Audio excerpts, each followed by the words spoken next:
Hello! Good evening, good evening. Pasensya na po. Medyo busy pa tayo ngayon. Ay, Diyos ko, may nangungulit na naman. May Pilipino na namang gustong ipahamak. Gusto na naman akong intrigahin. At mayroon namang Pilipino na gusto na naman akong kanain. For your information, ang layo ng status mo. Ang estado ng buhay mo sa estado ng buhay ko. Although napakasimple ko lang, tingin mo purita ako. Nahirap lang ako sa tingin mo, pero hindi mo alam kung sino talaga ako.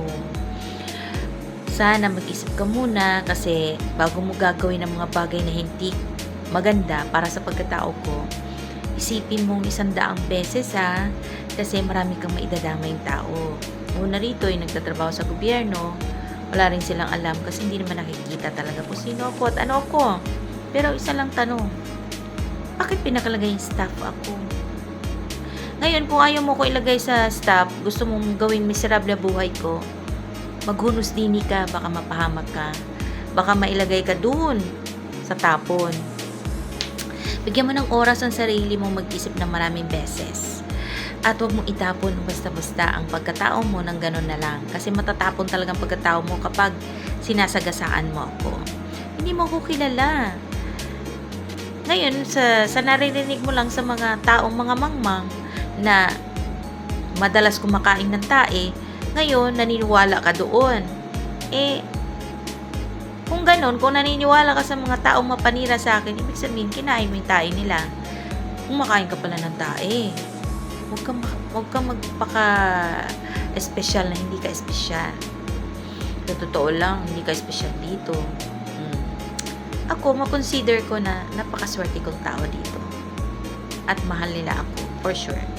Meron akong security measure sa mga taong mapanira, sa mga taong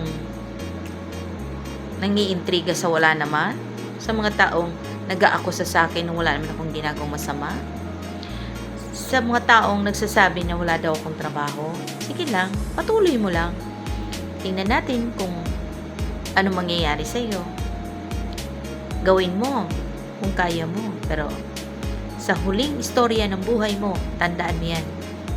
Ikaw ang mag-aani ng karma at kaparusahan, hindi ako.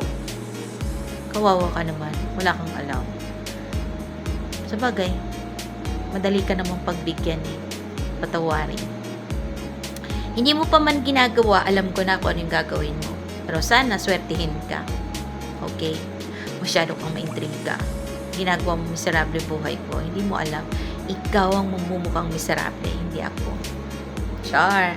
Bato-bato sa langit, ang tamaan ay huwag magagalit. At kapag nagalit ka, baka parusahan ka, ora mismo. Amigos.